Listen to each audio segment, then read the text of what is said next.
What do you know about the city of Seattle? Have you heard anything at all? Obviously the Seahawks. Hopefully I'll get to go to a game one day. That'll be pretty cool. And yeah, I'm just really excited.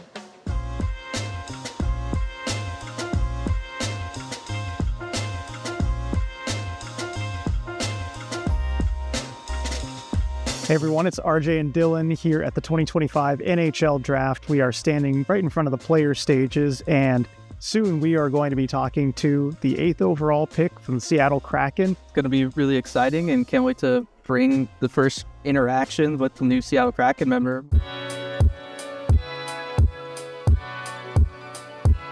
This is the stage for the 2025 NHL Draft.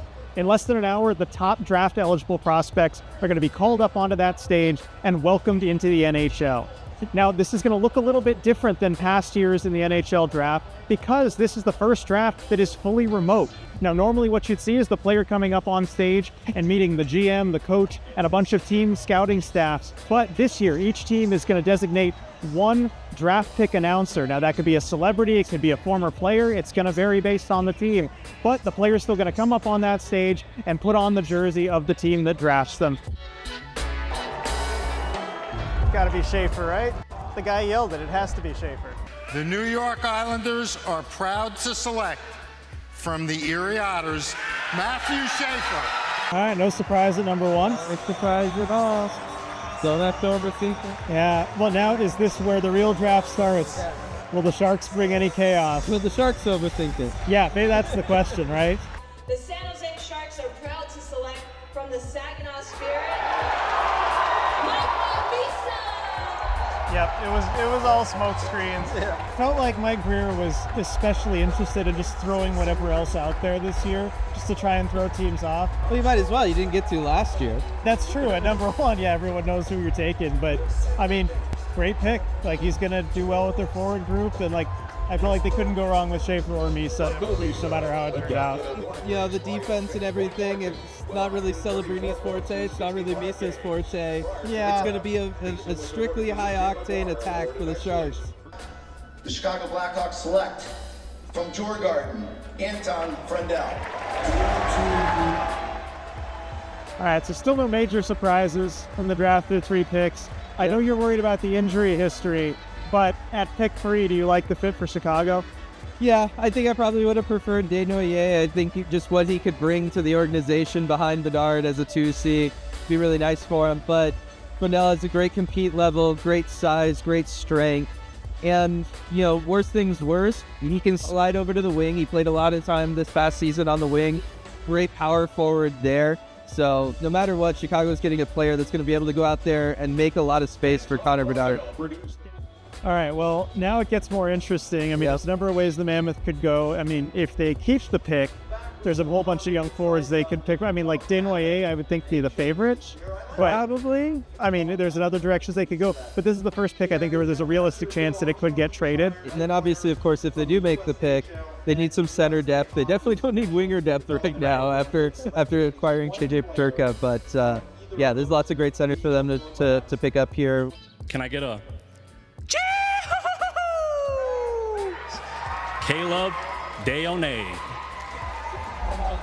All right, so this player we figured was most likely if the pick wasn't going to get moved. I mean, Dylan, have you ever heard that sound before? It's hard to beat out was made. Have not. Love the player that Utah's selecting here too, right? Somebody's going to provide great center depth for them, to their organization. Probably, 2 years away from really being a true difference maker as a 2C for them, but somebody who's going to be able to, back up a Logan Cooley in that lineup beautifully. Yeah, and the personality, I know one team's over at the Combine and the interviews and everything. I mean, famously, that odd question from Montreal about if you were stuck on a desert island with just a bottle of water and a baseball bat and the other person took the bottle of water. What are you doing with the baseball bat? And he said, hit a home run. I don't know what it means, but it's provocative, right? It gets the people going. Yeah. And I think that won some teams over and certainly won Utah over. All right, Philly on the board now with the 6th pick. We're getting close to the Kraken pick, right? They're at 8. So only 2 more players off the board before Seattle has the choice. Who are you thinking as far as who's available right now that you would like to see fall? I mean, it hasn't been too interesting in terms of who's already been taken. That's gone according to plan. But now, who are you hoping stays on the board? Right now, I'm hoping one of Jake O'Brien or Porter Martone stays on the board for the Kraken. I think either of them would be a great fit for the organization. O'Brien would bring a lot of creativity and offense, high hockey IQ down the middle for them. Porter Martone, the size, the scoring ability on the wing, so much of what this team really needs out there. So both of them, either of them would be a great pick for the Kraken. But then you still have also James Higgins, high-octane forward, great offensive ability, led Team USA to a World Junior gold medal this past year. And then Roger McQueen, right? Somebody who has a lot of potential red flags on the injury side of things, the back injury this past season, all of that. Big-bodied center, but also has that electrifying talent, has those hands, somebody that could, maybe have the highest upside of any of these four guys, just might have the lowest percentage chance of actually reaching it. But right now, with only 2 picks left for the Kraken, I think there's really 4 names that they could go with here that would make a lot of sense for them. Agreed. I think you're going to have good options no matter what. Now, the question I want to ask you, though, is because, Martone, McQueen, the big body players there. But Higgins versus O'Brien, I think, is interesting. Which one would you go of those two? Personally, I go with O'Brien. I just think he has the highest hockey IQ. And with the 6th pick, my Flyers take Porter Martone from the Brampton Spearhead. His style of game, I think, is going to fit Philly pretty well. Yep. Complement what they have. It's a really good pick for Philadelphia. They're getting a big body, somebody who can learn to be nasty in their system under Rick Tocchet, somebody who's going to be able to score 30-plus goals at the NHL level one day.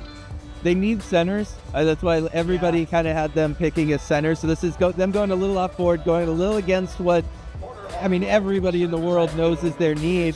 But I think this is a really good example of a team going with the player that they just have highest on their board. Right. Because that's why you make this pick if you're Philadelphia. Yeah, best player available, and I don't think you need to overthink that. Now, for the Kraken, speaking from that perspective, kind of disappointed he's off the board. Yes, it means the Kraken are taking a center. Unless they go D. They still center go D. That's what it's going to be. But this really means that most likely the Kraken are going center, one of O'Brien, McQueen, Higgins. Yep. The Boston Bruins select from Boston College.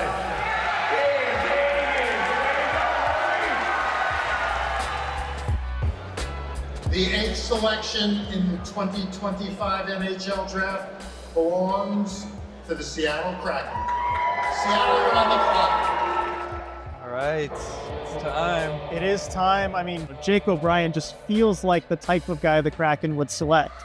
He really does. It feels like that would be the direction for him. That's probably the direction I would like them to go with this pick. I know a lot of fans out there want a defenseman. They want Merca just because he's a local boy playing in Seattle. But I just think the high hockey IQ that Jake O'Brien has is so special. The creativity he has out there on the ice, the vision he has out there on the ice.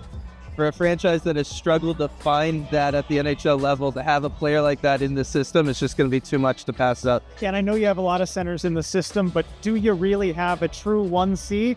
That's still up for debate. That's still questionable. And I think that's something that Jake O'Brien could be. It's rare to see that kind of production in juniors from a 6'2 center make it to the 8th pick. Usually when you see that sort of thing, they're drafted higher. So this is your opportunity to go out there, and if you're truly drafting best player available, you're going forward, not deep. Our selection is from the Brantford Bulldogs, Jake O'Brien.